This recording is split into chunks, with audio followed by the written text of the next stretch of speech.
नमस्कार, स्वागत है आपका चैनल न्यूज गंगा पर और मैं हूं आपके साथ निशा भारद्वाज। अबू धाबी की जेल में बंद यूपी के बांदा जिले की रहने वाली शहजादी खान ने 14 फरवरी 2025 को अपने बुजुर्ग माता पिता से आखिरी बार फोन पर बातचीत की थी। इस कॉल में उसने कहा था, अब्बू ये मेरी आखिरी कॉल हो सकती है, जिसके बाद शायद मैं फिर से फोन ना कर पाऊं। उस समय शहजादी के माता पिता अपने दिल में आखिरी उम्मीद लगाए बैठे थे कि शायद वो अपनी बेटी को बचा पाएंगे, लेकिन ऐसा कुछ नहीं हुआ। अगले ही दिन 15 फरवरी को शहजादी की जिंदगी के पन्ने पर एक और दर्दनाक मोड़ आया। शहजादी खान बांदा के गोयरा मुगली गांव की रहने वाली थी। वो एक सकारात्मक सोच वाली लड़की थी और बचपन में हुए एक बड़े हादसे के बावजूद अपनी जिंदगी में आगे बढ़ने की कोशिश पूरी कर रही थी। महज 8 साल की उम्र में चूल्हे पर रखा हुआ उबलता हुआ खौलता हुआ पानी उसके चेहरे पर और शरीर पर जा गिरा था, जिसने उसका चेहरा और शरीर झुलसा दिया था। हालांकि शहजादी ने कभी भी हार नहीं मानी और अपनी पढ़ाई उसने पूरी की। शहजादी की मेहनत ने उसे समाज में सम्मान दिलवाया। वो एक एनजीओ रोटी बैंक से जुड़ी हुई थी और बेसहारा लोगों की मदद करती थी। उनका एक ही सपना था कि वो अपने चेहरे की प्लास्टिक सर्जरी करवाकर अपने आत्मविश्वास को फिर से हासिल करे।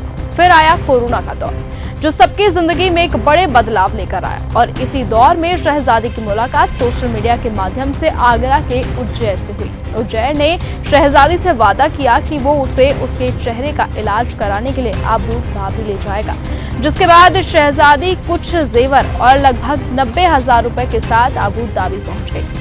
अबू धाबी पहुंचने के बाद शहजादी को उजैर की असलियत का पता चला। उजैर ने उसे अपनी फूफी नाजिया के घर भेज दिया, जो अबू धाबी की अल नहाना यूनिवर्सिटी में एक प्रोफेसर थी। शहजादी ने महसूस किया कि वो अब घरेलू नौकरानी बन गई है, जब वो खुद से कुछ और करना चाहती थी।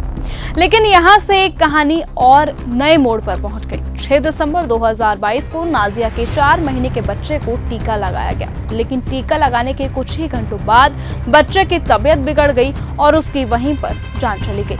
नाजिया और उसके पिता ने अस्पताल पर लापरवाही का आरोप लगाया, लेकिन पोस्टमार्टम के लिए वो तैयार नहीं हुए और कुछ ही समय बाद जब शहजादी अपने देश लौटने की जिद करने लगी, तो नाजिया ने उसके साथ बुरी तरह से बर्ताव किया और उसे अपने आरोपों के तहत फंसा दिया। अब आती है तारीख 10 फरवरी 2023।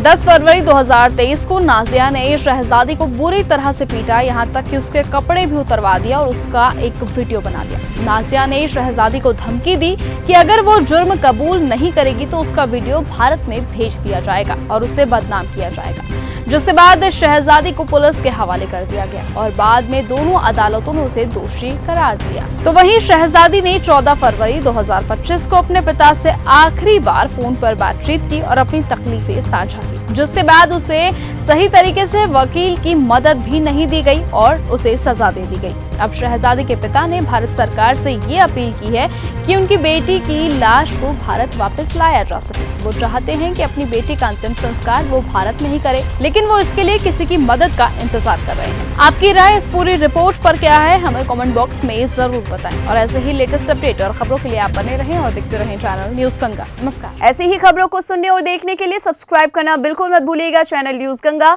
खबरें अच्छी लगी तो लाइक का बटन दबाना बिल्कुल मत भूलिएगा। कमेंट बॉक्स में टाइप भी कर सकते हैं और हाँ, शेयर करना भी बिल्कुल मत भूलिएगा।